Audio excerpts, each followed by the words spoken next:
राधे राधे दोस्तों, स्वागत है आपका मेरे चैनल में। राधा रानी आप पर अपनी कृपा बनाए रखे। तो मैं आज बात करने वाली हूँ कि हम रोज़ प्रतिदिन अपने घर में शिवलिंग की पूजा कैसे करें। महादेव की पूजा हम रोज़ बहुत ही सरल विधि में कैसे कर सकते हैं। तो चलिए शुरू करते हैं। सबसे पहले आप जो भी पुराने वस्त्र आपने शिव भगवान को अर्पण किया है उसको हटाइए। फिर आपको एक लोटा जल लेना है। जल एकदम शुद्ध होना चाहिए। उसमें चाहे तो आप 1-2 बूंद गंगा जल भी डाल सकते हैं। फिर आपको जल से भगवान को स्नान कराना है। और जब भी आप जल अर्पित कर रहे भगवान को, ओम नमः शिवाय का जाप करते हुए आप इनको जल अर्पण करिए। फिर आप दूध ले लीजिए। दूध जो है वो कच्चा होना चाहिए, उबला हुआ नहीं होना चाहिए। गाय का दूध हो तो और भी अच्छा है। फिर दूध से स्नान कराइए। दूध से स्नान कराने के बाद फिर आप उन्हें जल से एक बार फिर से स्नान कराइए।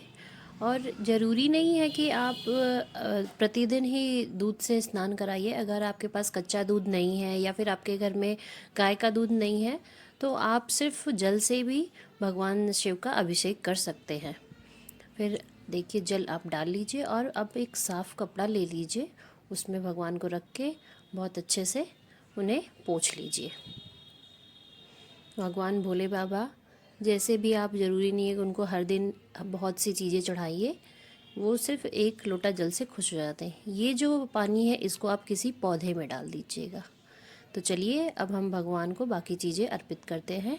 अब भगवान को स्नान कराने के बाद हमें सबसे पहले वहाँ पे दिया जला लेना है। दोस्तों मैं आपको सब बहुत ही आसान विधि बता रही हूँ, जैसे आप कम से कम समय में शंकर भगवान का पूजा अपने घर में कर सकते हैं। शिवलिंग देखिए आपके जो भी अंगूठा हो उससे बड़ा नहीं होना चाहिए, घर में उससे छोटा ही रखा जाता है। तो आप इस बात का ज़रूर ध्यान दें कि शिवलिंग बहुत बड़ा ना हो। तो फिर हम पीला चंदन लेंगे। शंकर भगवान को पीला चंदन चढ़ता है। तो देखिए ये पीला चंदन है। अब मैं इन्हें पीला चंदन अर्पित करूँगी। चंदन लगाने के बाद हमें भोले बाबा को वस्त्र अर्पित करना है। तो रोली होता है, जो मौली होता है, उसको मैं चढ़ा दूँगी वस्त्र के लिए।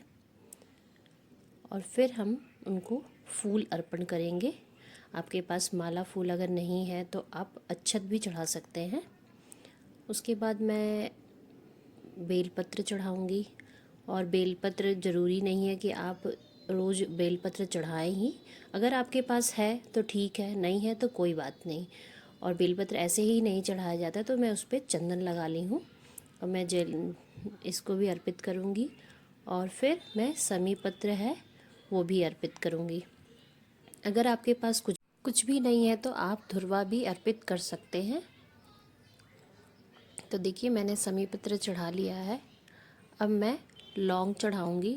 लौंग को एक बात का ध्यान रखिएगा कि लौंग हमेशा जोड़े में चढ़ता है। आप एक लौंग नहीं चढ़ाइएगा, 2 लौंग चढ़ाइएगा। तो मैं 2 लौंग चढ़ा दूँगी और मैं एक इलायची चढ़ाऊँगी। और ये लौंग, इलायची या जो भी काली तिल ये जो चढ़ाया जाता है, ये सब भी ज़रूरी नहीं है कि आप रोज़ अर्पण करें। जो भी आपके पास है, किसी दिन आप लौंग चढ़ा दो, किसी दिन इलायची, किसी दिन काली तिल, किसी दिन शहद, मतलब जो भी आपके पास है वो आप चढ़ा दो। फिर मैं भोग लगाऊंगी। जो भी आप अपनी श्रद्धा से चढ़ा सकते हैं, फल, मिठाई, ड्राई फ्रूट्स, जो भी है आप वो भगवान को अर्पण करें और भगवान की आरती करें। आरती भी आप कपूर गौरम करुणावतारम कर लीजिए और ओम नमः शिवाय का जाप करते रहिए। और भगवान से बोलिए, हे भोले बाबा, मैंने आपकी पूजा बहुत ही सच्चे मन से की है। अगर जो भी गलती भूल हो उसे क्षमा करिएगा। तो भोले बाबा तो इतने भोले हैं कि किसी का भी गलती को वो क्षमा कर देते हैं। तो आपकी पूजा वो ज़रूर स्वीकार करेंगे। तो चलिए, हर हर महादेव।